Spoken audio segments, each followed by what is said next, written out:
Mario Morales Bielmas. Él es coordinador de planeación estratégica de la Comisión Federal de Electricidad. Mario, buenas tardes. Sí, buenas tardes. ¿Cómo me escuchan? Escuchamos bien, Mario. Perfecto. Gracias. Ramsés Pech, buenas tardes. Buenas tardes, ingeniero Mario. Buenas tardes, Julio. ¿Nos escuchas bien, Ramsés? Sí, yo los escucho bien. Bien, gracias. Pues vamos a procurar. Para conectarme en mi equipo. ¿Perdón? Que tuve problemas para conectarme en mi equipo, entonces estoy así improvisando. Ya, a lo mejor el volumen de voz a lo mejor está un poquito bajito, a lo mejor si se acerca más al micrófono o a la pantalla donde está el micrófono nos escuchamos bien, mejor. Ahí como me encuentro. Ahí mejor, un poquito mejor. Ramsés.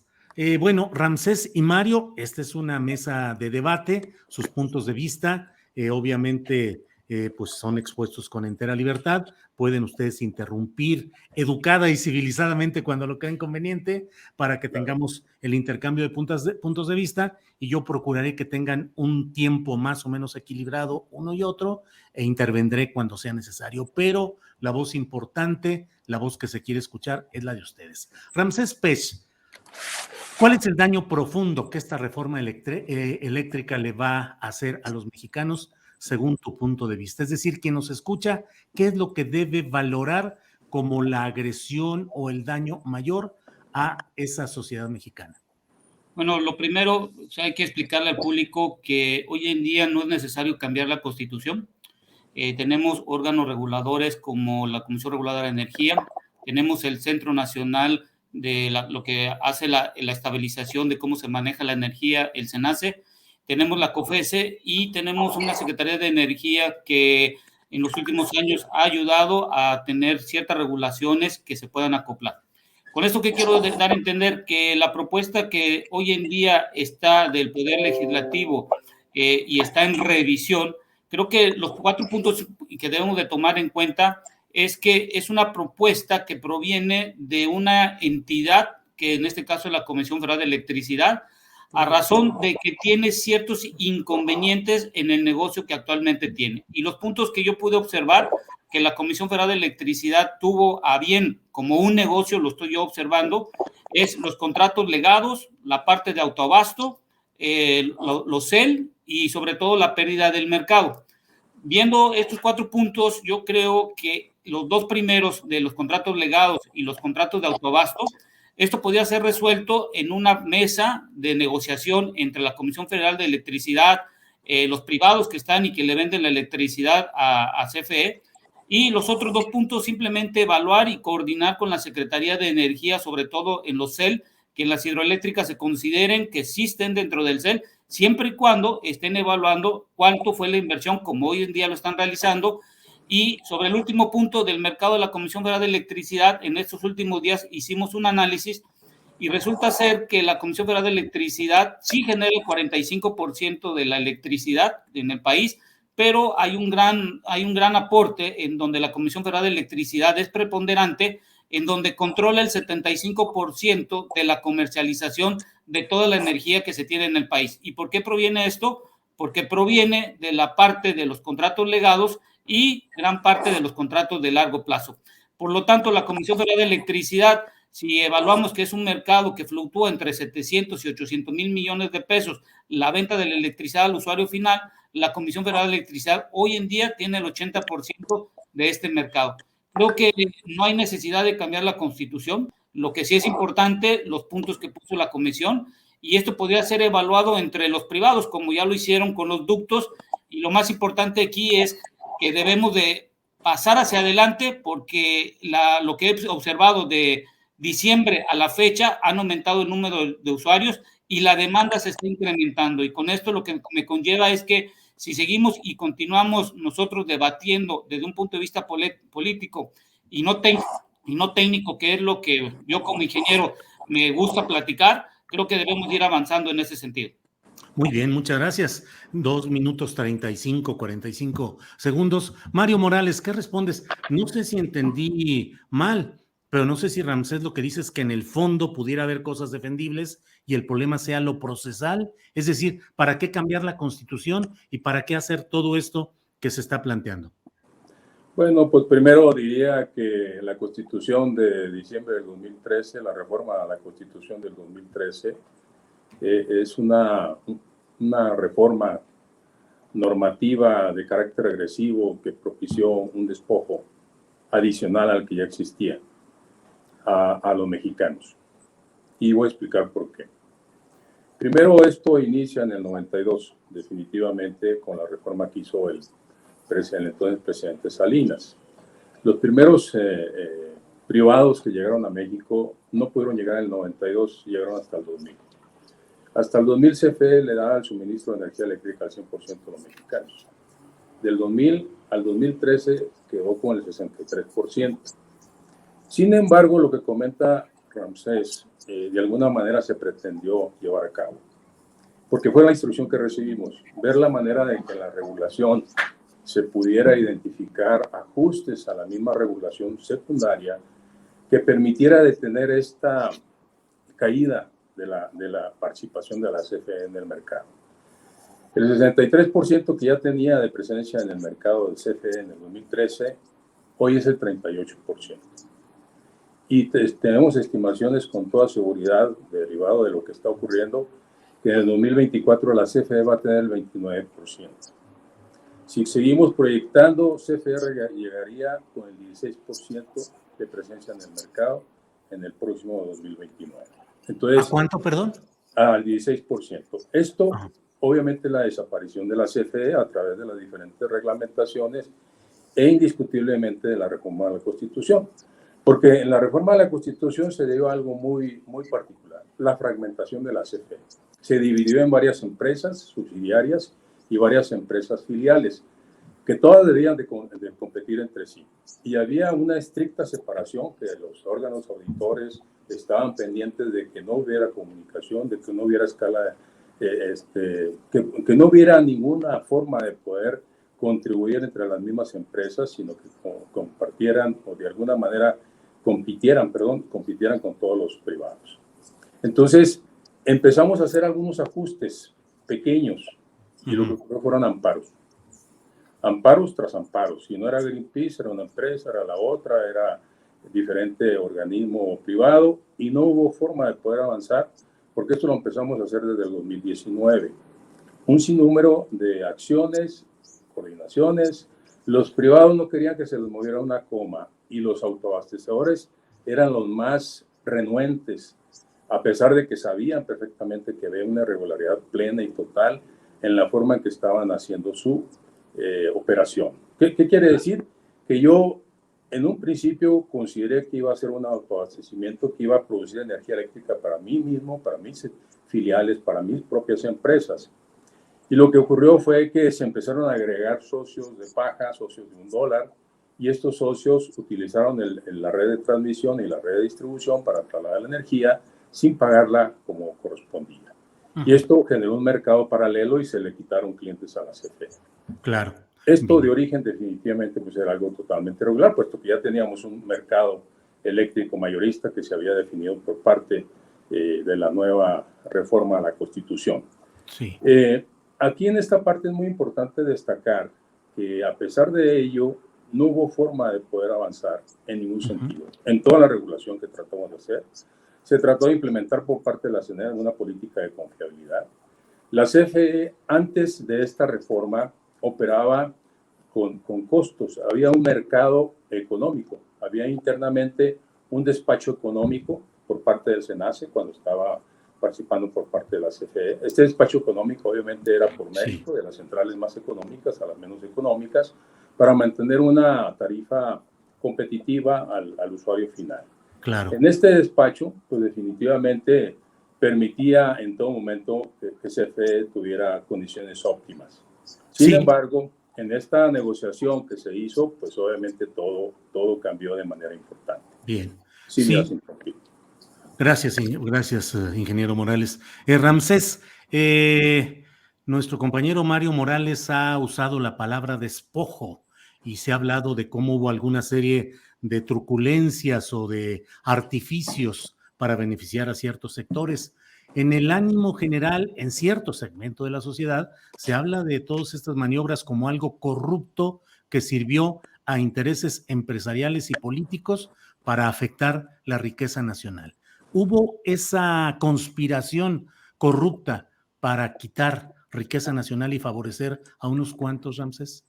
No, yo creo que lo que hubo es que en el 92, antes de lo que se hizo del autoabasto y los contratos legados, creo que la Comisión Federal de Electricidad en 92 llegó a donde tenía que estar. Y a partir del 92, con el Tratado de Libre Comercio, que si fue bueno o fue malo, bueno, ya la historia lo está mediando. Y lo importante aquí es que en su momento no teníamos los recursos necesarios para poder hacer las inversiones en cuanto a las plantas de generación de electricidad. Y estos tipos de modelos, yo creo que si se hiciera una revisión sin cambiar la Constitución, desde un punto de vista del negocio entre dos entes, que es Comisión Federal de Electricidad y quienes están dando la generación de la electricidad a la CFE, creo que se podía resolver. Pero yo quiero dejar algo aquí para el público que nos escucha y bueno, y salvo que el ingeniero nos podamos poner de acuerdo, es lo siguiente. La nueva ley de la industria eléctrica tuvo a bien tener dos figuras. Una figura que es el mercado de generación, y el mercado de generación se refiere a todo aquel individuo que puede producir la electricidad con diferentes tecnologías que se tienen hoy en día en el mundo. Y el segundo mercado, que es el de comercializador, y es en ese momento donde existen los suministradores, que pueden ser del tipo básico, del tipo de calificados o del tipo de último recurso. Se hicieron dos tipos de mercado. ¿Qué es lo que se hizo con esta reforma de la nueva ley, la ley que se tiene hoy en día? Es que lo que se trató es separar a dos compañías que estuvieran no de común acuerdo, y eso sí podía generar una corrupción. ¿Por qué le podía generar una corrupción si una empresa tuviera una empresa de suministro y una generadora dentro del mismo concepto de la empresa? Este modelo que se tiene hoy en día, el generador y el suministrador, tienen sus actas constitutivas diferentes y tienen capacidades del uso o cómo están interactuando en el mercado muy diferentes. Un suministrador no puede ser generador y un generador no puede ser suministrador. Imagínate una empresa que pudiera reducir sus costos al generar y pudiera sacar la parte del suministro, pudiera controlar el precio final al usuario y podría controlar al usuario final cuánto debería de pagar. Creo que es la primera figura que hay que entender en este sentido. En el siguiente punto, que es algo muy importante que hay que tener en cuenta, es lo siguiente. Los contratos legados, creo que si el SENACE pudiera estar como un tercero, porque el SENACE cada año hace un estudio de los costos nivelados en donde se evalúa cuánto es la inversión, cuánto convirtieron en las líneas eléctricas, cuánto fue de subestaciones, todos los costos que se generan, creo que podrían evaluar cada uno de los contratos legados que se tienen hoy con la Comisión Federal de Electricidad para evaluar qué tanto ya cumplieron su recuperación de su inversión, qué tanto ya hicieron su inversión, y con esto la Comisión Federal de Electricidad pudiera tener una visualización real de los costos que hoy en día le están cobrando. Ahora, con los contratos de autoabasto, yo creo que estos ya también llegaron a su máximo dentro de un modelo de negocio en donde los contratos de autoabasto sirvieron para que empresas en un momento dado pudieran, en dado caso, cambiar la forma de cómo tener acceso a la electricidad más barata, en el sentido que son de alto consumo. Y esto lo quiero mencionar, por ejemplo, en el 2017 la Comisión Reguladora de Energía emitió un resolutivo, en el 2019 la Comisión Reguladora de Energía también emitió un resolutivo, y creo que si lo ha hecho la Comisión, creo que en este caso pudiera ser un cambio en donde pudieran pagar la transmisión y distribución que está dentro del contrato de la LIE. Y esto es importante porque en cada año en el diario oficial te dicen, a ver, si eres generador tienes que pagar tantos kilowatts por el uso de la transmisión. Y si eres un suministrador también tienes que pagar. Yo creo que en estos dos puntos, en el contrato de legados, si agarran al SENACE y fuera un tercero y que pudiera evaluar los costos para mediar cuál es lo real que se tiene que cobrar, creo que sería un buen punto. Y los de autoabasto simplemente es, ya el modelo del negocio ya llegó a su tope, y entonces hoy en día lo que se tiene que evaluar es pasarlos todos estos contratos de autoabasto a la nueva LIE, y esta nueva LIE tiene que pagar los costos de transmisión y distribución. Y esto es muy importante porque ayudaría al país entre 8,000 y 10,000 millones de pesos que hoy en día no se están pagando, y ayudaría a tener un plan de infraestructura. ¿Por qué lo digo esto? Porque en el PRODECEN solo se tiene contemplado alrededor de 3,000 kilómetros de líneas de transmisión, y este dinero pudiera ser de mayor importancia para poder poner en mayor cantidad la electricidad, claro, a un crecimiento y una demanda del 3% que tenemos. Gracias, Ramsés, gracias. Mario, Una discusión muy técnica y eso es parte de lo que mucha gente dice, bueno, este es un asunto demasiado complicado en lo técnico y que se está canalizando mucho por la visualización política o ideológica. Mucho se menciona el caso de España como un ejemplo de lo que puede suceder si el Estado no maneja adecuadamente la producción y el suministro de energía eléctrica. En este caso, ¿estamos en presencia de un riesgo mayor para la nación en caso de no aprobarse esta ley o se están magnificando un poco los escenarios, pues un poco con el propósito de que finalmente sea aprobada esa ley, Mario? Mira, es un tema muy largo, muy complejo que nos llevaría horas, pero quisiera ser muy puntual. Primero veo una confusión, discúlpame Ramsés, pero veo una confusión con el término legado. Hay dos grupos de legados diferentes.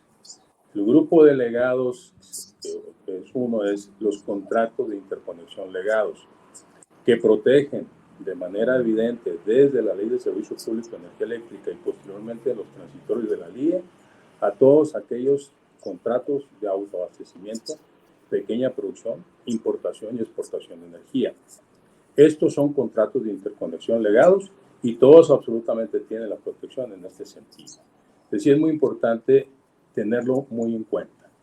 La intención desde el principio fue insistirles para que se acomodieran a la LIE. Obviamente, el mejor negocio en el país, ayer, hoy está en discusión, era tener un autoabasto, porque no pagabas la transmisión y podías atraer todos los clientes que tú quisieras quitándoselos a la CFE, inclusive a través de prácticas ilegales, puesto que hay una tarifa regulada y tú ofrecías tarifas diferentes. Entonces, sí es muy importante tener muy claro el contrato de interconexión legado. Ahora, en la ley de la industria eléctrica también se considera el contrato legado. El contrato legado que estructuró la ley de la industria eléctrica es un contrato que se le asignó a la CFE como responsable porque el cambiar de una reforma, al cambiar provocado por una reforma como la que se estableció en el 2013, no había la capacidad por parte de los privados para enfrentar lo que se venía encima, que era generar la energía eléctrica, transmitirla, distribuirla y entregarla al usuario final. Entonces se crea este mecanismo de contrato legado con muchas limitaciones, con la finalidad de hacer una especie de contrato de largo plazo donde se estuvieran ubicando las mejores centrales de la CFE para que le vendieran a suministro básico y pudieran dar esa transición de lo que en ese momento, en el 2003, era una realidad. CFE tenía la responsabilidad del 63%, como decía hace un momento, y pues no había forma de poder, si retiraba la CFE, de que siguiera operando. Entonces este contrato legado le originó la obligación a suministro básico de solo comprar el contrato legado, que insisto, es una transición que se diseñó, el cual iba a irse reduciendo a lo largo del tiempo, sacando centrales cada mes de diciembre de cada año, para que quedara un contrato pequeño, prácticamente ubicándose en nada más centrales hidroeléctricas, y luego subir las subastas de largo plazo, donde los privados tenían absolutamente todas las ventajas para poder llegar y construir las centrales conforme transcurriera el tiempo y las posibilidades de inversión que se pudieran dar. Entonces, suministro básico nada más podía comprarle el contrato legado a las subastas y o al mercado de corto plazo. Entonces, sí es muy importante tener claro estos dos criterios de contrato legado. Yo insistiría en que el actual modelo que tenemos, este modelo nace en los 90s, es un modelo totalmente neoliberal. Si ustedes recordarán, después de que Salinas hace la modificación a la ley de la industria eléctrica para permitir todos estos esquemas que son los productores independientes, los autoabastos, la importación, la exportación y el pequeño productor, no hubo forma de que ninguno pudiera hacer negocio. Hasta el 2000 pasaron 8 años. Y estos 8 años, ¿qué pasó? Que las tarifas en México eran muy baratas. Entonces hubo que ir incrementando paulatinamente las tarifas desde el 2002 del usuario final, del mexicano, para poder hacer negocio hasta el 2000. Eso es una realidad. Pero además este modelo, que nace en los 90s, lo intentó realizar como una reforma constitucional el presidente Zedillo. No lo pudo lograr. Lo intentó de igual manera Fox, no lo pudo lograr. Lo intentó Calderón y no lo pudo lograr hasta Peña Nieto. Transcurrieron todos estos años de los 90 hasta la fecha. Y lo más importante en este caso es que este modelo es exactamente una copia del modelo español. Entonces, nuestra expectativa es que conforme transcurra el tiempo, el modelo de España, pues lo vamos a tener en México. Y la crisis que hoy tiene España en el sector energético eléctrico, pues es una realidad. Los pobres ciudadanos no tienen forma de poder pagar las grandes tarifas que se están dando. Y eso ha originado que se creen mitos. El primer mito es que este modelo te origina o te incentiva competencia. No es cierto, no hay competencia. Yo le doy prioridad a los autoabastecedores en primer término sin que hagan oferta de precio. Sí. Ahí están despachados en primer término. Luego viene un juego que se define para poder producir 1 kilowatt-hora de energía eléctrica. Tú tienes que identificar los grandes costos, los costos fijos y los costos variables. Los costos fijos es la inversión, es el pago de los salarios, es el financiamiento, el costo del financiamiento, todo lo que tiene esa inversión alrededor y la operación. Y luego los costos variables son los que están indexados al combustible. Entonces, sí, estos dos elementos, ingeniero, llevamos sumados te dan el costo total de la energía eléctrica. Sí. Sí, ingeniero, ya llevamos casi 6 minutos en esta intervención. Adelante. Si me permite pasar con Ramsés. Ramsés, un mito, la competencia y finalmente un proyecto neoliberal impulsado por presidentes cuyo recuerdo en cierto segmento de la sociedad genera mucha repelencia, por llamarlo así. Bueno, lo que yo voy a dejar desde ese punto de vista del modelo que debe de ser en un país que necesita la energía. Primero, en México hemos hecho las políticas públicas en el sector energético anteriormente y hoy en esta administración y en el futuro bajo un modelo de sexenio, es decir, cada administración que ha llegado está, y espero que en el futuro no sea así, cada quien reincorpora, modifica y cambia la forma como se debe hacer la política energética en este país. Esto que nos está conllevando es que adelantamos un paso y vamos otro hacia atrás y adelantamos dos, y hoy la cuestión de que tenemos que tener en cuenta es que el mundo no se está parando y está continuando. Entonces yo creo que llevamos 2 años de que no se han hecho inversiones tanto por parte de la Comisión Federal de Electricidad y tampoco de las inversiones que pueden ser nacionales o locales. Podemos hablar de las subastas de largo plazo y todo lo demás, pero hoy en día no se ha dado. Dicho lo anterior, yo creo que hay también un mito y muy importante cuando dicen que la Comisión Reguladora de Energía ha dado un sinnúmero de permisos a compañías privadas de generar la electricidad.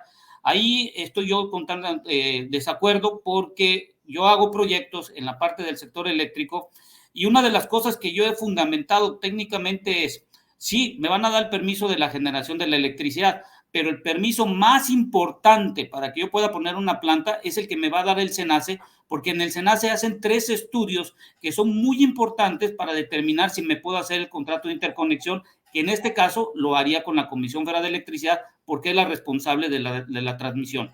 En estos contratos que te comento, que es muy importante, si me dieron el permiso de la CRE, pero la comisión, pero el SENACE me dice, ¿sabes qué? El punto donde te quieres interconectar, necesitas hacer un reforzamiento de la línea y yo lo tengo que pagar porque es a cuenta mía.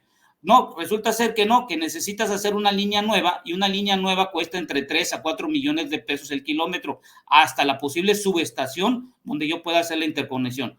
O en dado caso, yo tengo que hacer un reforzamiento a una o varias líneas dependiendo lo que me diga el SENACE. Y todo este dinero va en función del costo de mi proyecto y lo tengo que yo absorber. Lo importante de todo esto es que hay 2 formas y figuras que tú puedes hacerlo como privado.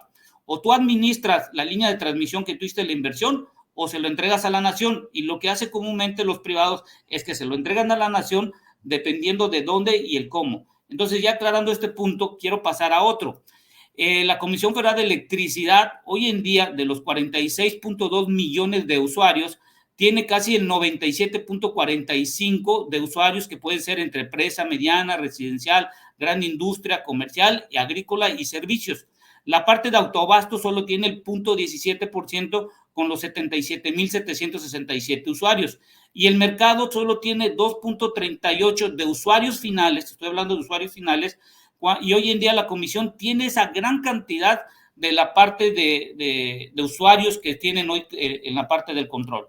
La otra cosa más importante que hay que tener en cuenta es que la Comisión Federal de Electricidad, del total de lo que puedes comercializar en el mercado, tiene el 76%.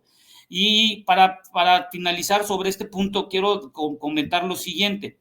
Las hidroeléctricas, realizando la revisión que el SENACE realiza en cuanto a las cargas de información que tiene, de cómo se generan, dependiendo del tipo de tecnología, hay que aclarar algo muy importante.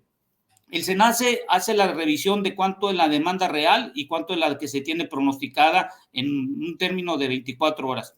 Revisando estos datos, nos damos cuenta que la parte de hidroeléctricas tiene una gran función después de las 7 de la noche, cuando se incrementa el pico de la demanda, que todo el mundo estamos regresando a la casa.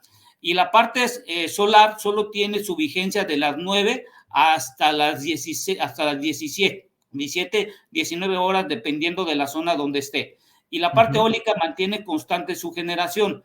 ¿Qué es lo que quiero entender? Que hoy en día el SENACE está realizando un buen balance en cuanto a la forma en cómo se tiene la electricidad distribuida en el sistema que se tiene a nivel país, exceptuando los de Baja California, que son sistemas independientes.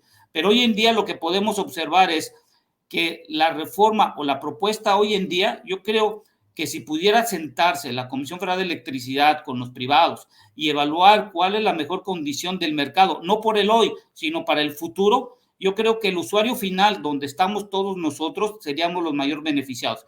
Y ya por último, para comentar, si me permiten, hay que dejar bien claro, la tarifa DAC no puede estar contratada por una empresa de alto consumo como Oxxo, Bimbo y todos los demás, porque en dado caso que ellos tuvieran como servicio básico, y hay que entender que el servicio básico tiene 7 tarifas, de la 1 a la 1F, y depende del rango que tú tengas, en estas tarifas va variando de verano o fuera de verano.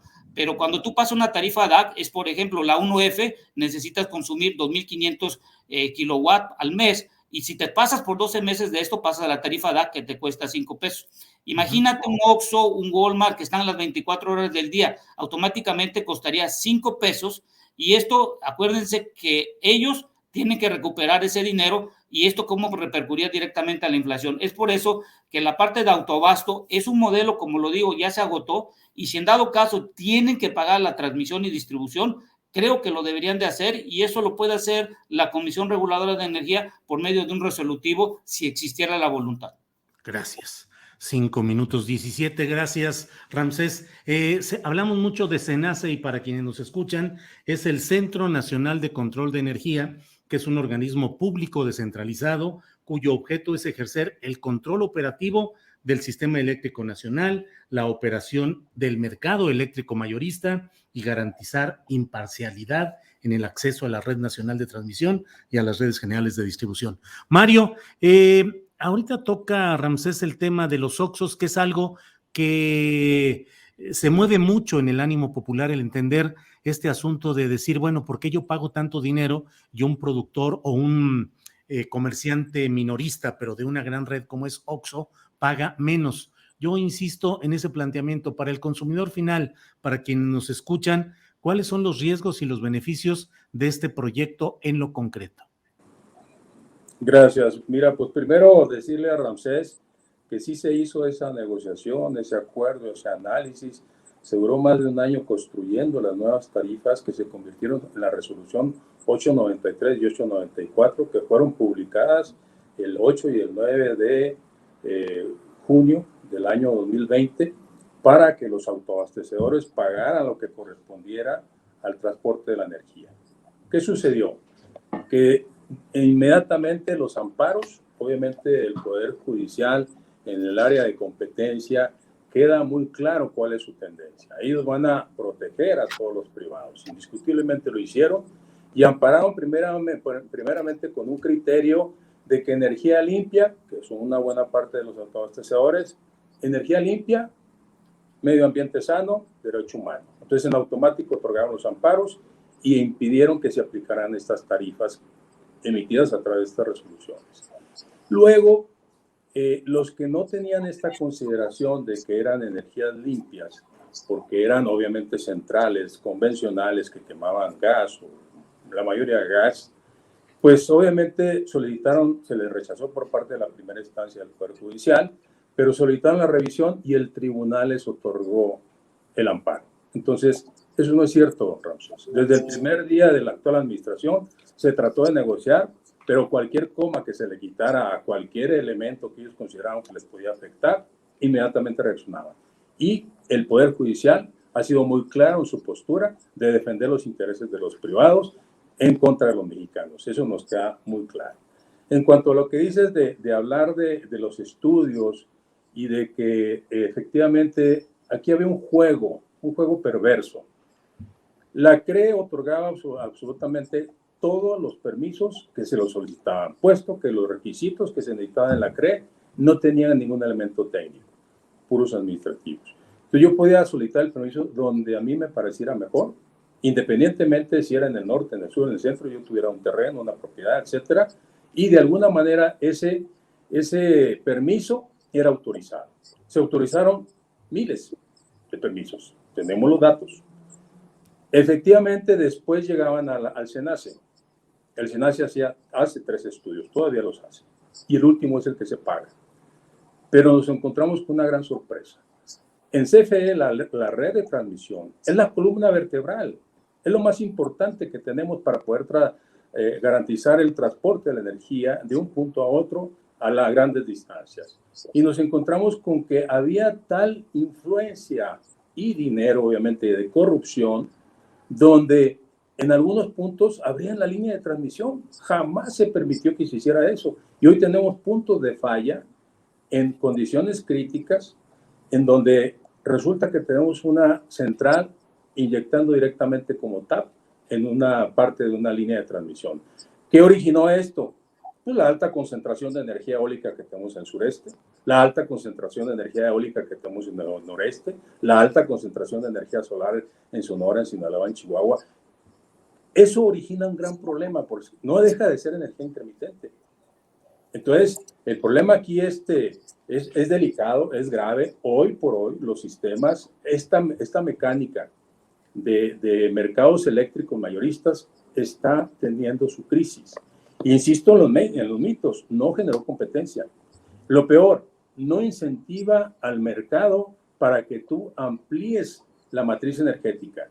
Los países en el mundo que tienen estos esquemas se están quedando con 2 o 3 tecnologías de generación, y eso es una situación muy crítica. Lo otro, si va a incentivar inversión más eficiente para el sistema, no existe esa inversión más eficiente. Yo lo único que quiero es el juego que comentaba hace un momento, donde yo hago las ofertas de energías baratas, solares, como se dice, porque el mercado opera nada más con costos variables, que era lo que explicaba hace un momento, y hago una oferta de 0. O sea, mi costo de mi energía es 0, y aquí está. Yo empiezo a ofrecer 0 y va sumándose la oferta de las diferentes tecnologías hasta llegar a la más sucia, a la de la CFE.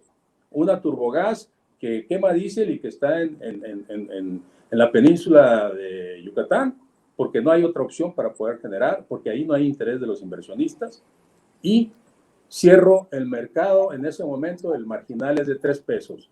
Resulta que al que ofertó 0 le pago 3 pesos, porque esa es la teoría del mercado marginalista, donde yo oferto barato y me pagas caro. Oferto verde, oferto barato, renovable, limpia, y me pagas caro y sucio. Entonces, eso es una situación totalmente irregular. Lo único que hace es magnificar los ingresos y sobre todo las utilidades de estos permisionarios, de estos privados, que desafortunadamente lo más crítico hoy que tenemos en el país es que atrás de ellos hay fondos internacionales, extranjeros, que no les interesa México ni los mexicanos. Entonces es lo que tenemos que tener muy en cuenta. Pero además, yo puedo decir muchas cosas y puedo sustentarlas verbalmente. Sin embargo, lo que ocurre en España hoy es una realidad y es el resultado de los mercados eléctricos mayoristas que no funcionaron, que fueron creados con el neoliberalismo de los 90s y que hoy fueron una realidad para México porque se pudo lograr la reforma del 2013. Entonces, es una serie de situaciones totalmente irregulares. Y el último mito, las tarifas van a bajar. No han bajado, han subido desde el 2013 a la fecha. Entonces, Veamos todo lo que sucede en los mercados eléctricos mayoristas de otros países, ya no del nuestro porque tienen más años, y veamos los resultados. Veamos resultados en Estados Unidos, no necesitamos irnos muy lejos. Hay mercado eléctrico mayorista. ¿Qué le pasó a Texas? Que se independizó totalmente del resto de Estados Unidos porque eran poderosos, porque tenían petróleo, porque tenían gas, y en febrero que hubo una crisis que no pudieron funcionar los eólicos, Sí. Crisis total, 22 días en la desolación completa, donde no había luz, no había agua, no había servicios, no había centros comerciales. Era increíble lo que pasó en Texas en 22 días. Gracias, ingeniero. Son las 2 de la tarde con 38 minutos. Estamos ya en el tiempo límite. Habíamos acordado una reunión de 40 minutos. Así es que le pido a Ramsés Pech que haga pues la intervención que desee para cerrar este debate que hemos organizado. Ramsés, por favor, adelante. Yo creo que debemos de ver desde este punto de vista de que la electricidad hoy en día en el futuro va a ser la parte fundamental, no para el hoy, sino para el futuro, porque el 99.9% de nuestras actividades dependemos de ella. La Comisión Federal de Electricidad, su gran negocio, y de acuerdo a los estados de resultados al mes de junio, el 59% de sus ingresos de la venta y comercialización de electricidad proviene de la parte industrial. Hoy lo que más me preocupa en esta propuesta es que no existe los mecanismos o la forma de cómo se va a hacer, ya sea la cancelación o todo lo que se refiere al 46% de la comercialización de privados. Es por eso que digo que no es importante hacer un cambio, sobre todo en la Constitución, sino más bien dar un paso atrás y ponernos de acuerdo. Y esto se deriva principalmente porque hoy la Comisión Federal de Electricidad, y esto creo que debe ser tomado en cuenta, depende mucho del costo del gas natural. Y el costo del gas natural, recordemos que casi el 60% del que se genera en nuestro país es en plantas de ciclo combinado, más o menos entre el 10 y el 12% de energía eólica y solar, y entre un 8 y un 10% de la parte de la hidroeléctrica. Entre estas cuatro tecnologías se genera el 80% de la electricidad que llega al usuario final. ¿Y esto qué me conlleva, Mario, ingeniero Moral? Es que la Comisión Federal de Electricidad, acordémonos que le dan entre 70 y 80 mil millones de pesos para parte de subsidios, y esto directamente se aplica en el servicio básico. Pero este año tenemos algo extraordinario en donde tenemos 65 mil millones de pesos que el director de finanzas confirmó en reuniones anteriores, y haciendo un cálculo del mes de junio al mes de diciembre, que se ha incrementado un 45%, tomando los $5 como base del incremento del gas natural, posiblemente se tenga que darle en subsidios a la Comisión Federal de Electricidad entre 150 y 180 mil millones de pesos. La diferencia de los 110 a 90 mil millones proviene solo del incremento del gas natural y el fenómeno que se tuvo en febrero. Por lo tanto, lo que yo digo es, creo que existe la oportunidad, y creo que va a ser la única ventana que tengamos hoy en día, de ponernos de acuerdo. Y sobre referente a los otros mercados que se ha hablado de España y todo lo demás, yo creo que los españoles tienen sus propios problemas, tienen que resolverlos, y a lo que nos toca a nosotros es resolverlos el de nosotros.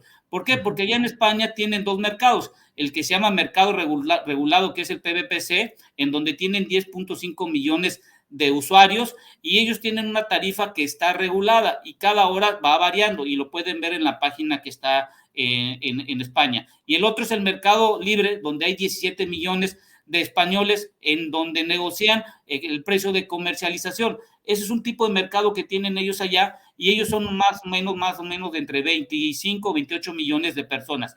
En Estados Unidos se consumen más de 350 mil megawatts por hora, y en México 30 mil a 40 mil megawatts por hora.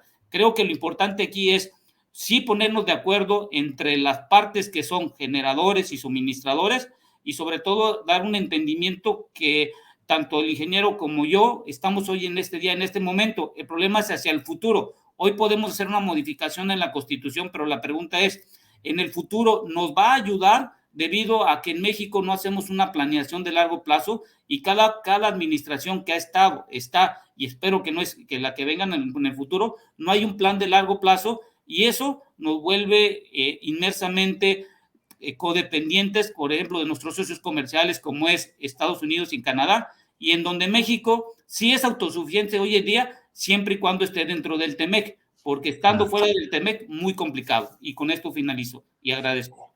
Al contrario, muchas gracias Ramsés Pech y muchas gracias también al ingeniero Mario Morales Bielmas. Gracias por esta oportunidad y seguiremos en contacto con este tema. Gracias, ingeniero Morales. Gracias, igualmente.